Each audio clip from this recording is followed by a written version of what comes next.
if you missed the broadcast yesterday, I showed you how they fabricated wars. They fabricated wars to go out and take black people, children. They fabricated the wars. The Europeans were complicit in that. Look, man, we're gonna give you 50 guns. You go pick a fight with this tribe over here who they ain't do nothing to you, but that's all right. We just need you to we need you to go in. We need you to. It's like saying they had weapons of mass destruction, and so you just use that as an excuse to go in there and invade them. Okay, that's ignorant. Akil Haru, stop it. Just take it, brother. I know this upsets your strongly held beliefs, and it forces you to see your African brothers and sisters for exactly what they were: greedy, opportunistic. I know it does that to you. I know, brother. I understand that, but you're going to have to accept this uncomfortable conversation and move on with it. Period. Because this is the facts. You don't have to like it, brother. But see, I'm interested in reparations. I'm tired of having this conversation. We need to give reparations. We need to give but ain't nobody doing nothing about it. And when you dig right below the surface, you got to, well, okay, who we gonna sue? Well, we gonna sue the white man. Okay, which one? Well, we're gonna sue Lords of London. Okay, Lords of London is the insurance company that insured the merchandise for the white people who was transporting it from the coast of Africa to the New World. Okay, I can see that. But why? But we're gonna sue the white people too. Those are the ones that bought the insurance policies. They're the ones that received the stolen merchandise. Okay, well, who actually stole the merchandise and sold it to them? Well, history shows that the white folks wasn't running up into the hinterland. They wasn't running up into the interior Africa fighting mosquitoes. They had all their forts set up on the West Coast. They had 60-some forts set up in Ghana alone. Well, what about them? Don't we want to sue the people who actually stole the merchandise? Don't we want to sue the people who actually went out and prosecuted the false wars so they can capture the people? Yeah, you got to get everybody. You can't just, if the police are looking, okay, who got you break in the house and you steal the TV, and they don't get the thief. Who do they get? They just get the person who bought it. You get they got charges for the person who bought the stolen merchandise, i.e. our African brothers and sisters, but you don't get the people who stole it, who stole us. That's stupid. That's stupid, brother. That's what I'm trying to tell you. It's greed. Stop romanticizing our African. Akil said, I actually have studied this for years. Well, you ain't been studying it as a lawyer would. Maybe you studying what you want to study.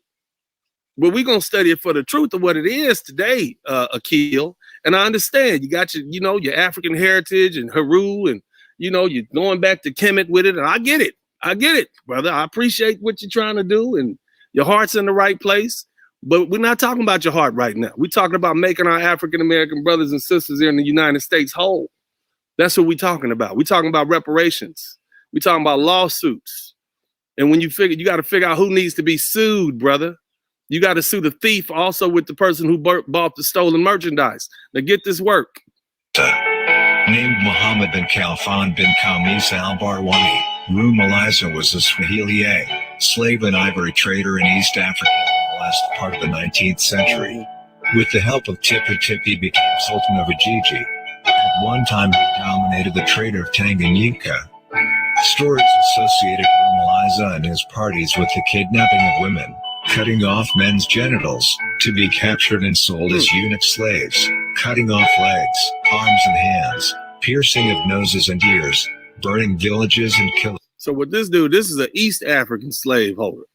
Okay, now you guys say, African slavery in Africa wasn't that bad. Did you hear what they said they did?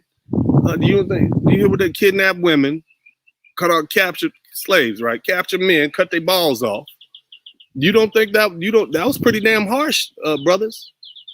That's pretty goddamn harsh slavery to me. I think if that was the type of slavery that was existing in Africa, it was pretty hard. So they kind of knew what slavery was going to be about. Slavery was bad, no matter it was on the Africa or not. It was horrible, matter of fact.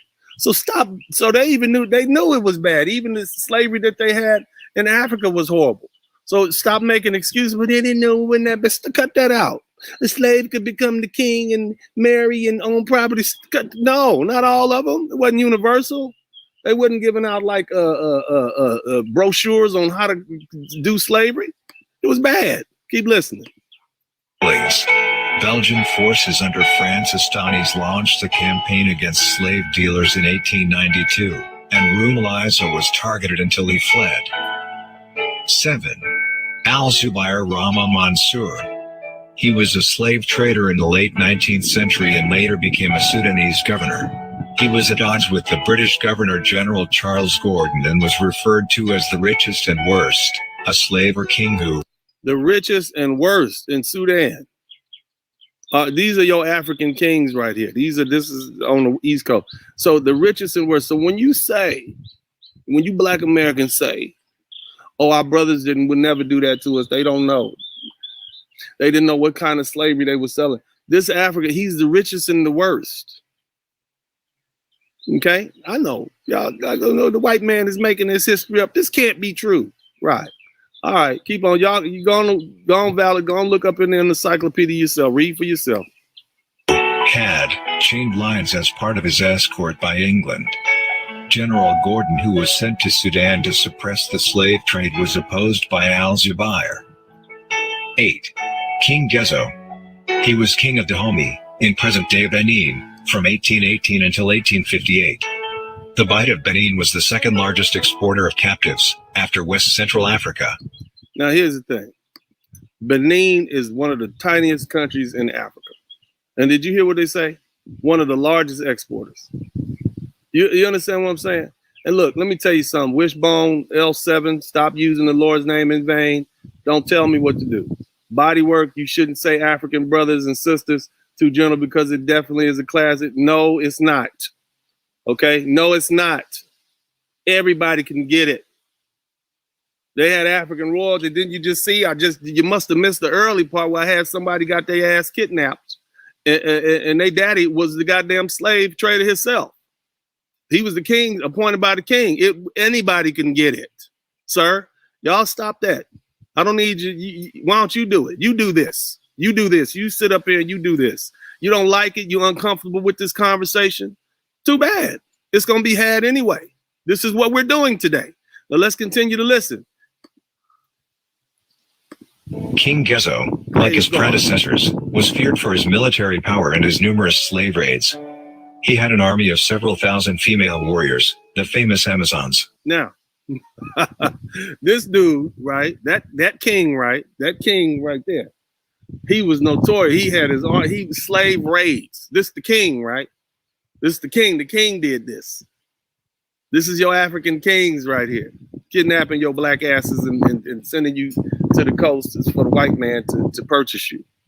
He even had those famous Amazonian warriors was helping him out. Look at that. He had a whole army of women helping him out in his army. Let's keep listening. Y'all romanticize this. From the 1720s to the 1860s, Dahomey's trade was conducted mainly through the port of Wita and was oriented principally toward Brazil. He suffered a British blockade of the ports of Dahomey in order to stop the Atlantic slave trade. He also dealt with significant domestic dissent and pressure from the British to end the slave trade. All righty then. Let's move on to the next one. All right. Now I want y'all to listen to this. Okay, so what did we just learn from here? We learned there was a whole lot of African kings and royalty and up citizens that were out there getting rich, selling other black people into slavery. That's what we learned. Now check this out.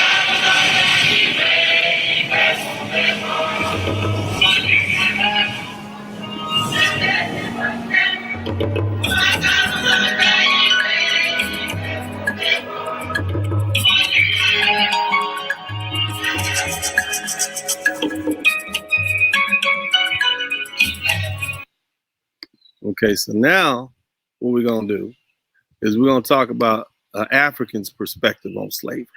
All right.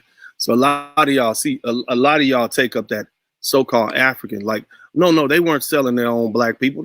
These people weren't like them. They were from different tribes. This is the argument that you have. So I want y'all to keep listening, but I get it. They thought of us as different.